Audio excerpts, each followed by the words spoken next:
এবছর ঠাকুরপুকুর জনকল্যাণ সমিতিতে দুর্গাপুজো করছে পিঁপড়েরা। সেই পিঁপড়েদের কারিগর আমি।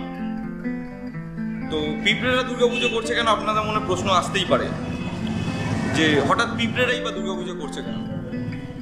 পিঁপড়েরা দুর্গাপুজো করছে এই কারণে, পিঁপড়েদের কাছে আমরা এখন অসুর হয়ে দাঁড়িয়েছি। তারাই মানব জাতির কাছে বাঁচতে পারছে না। আমার সামনে দিয়ে যখন একটা পিঁপড়ে হেঁটে যায়, আমরা তাকে টিপে মেরে ফেলি।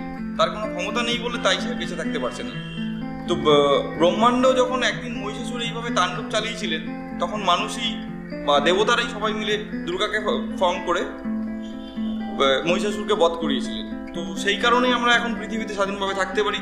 সবারই কম বেশি একটা পাওয়ার আছে, আমরা স্বাধীনভাবে বেঁচে রয়েছি তার জন্য।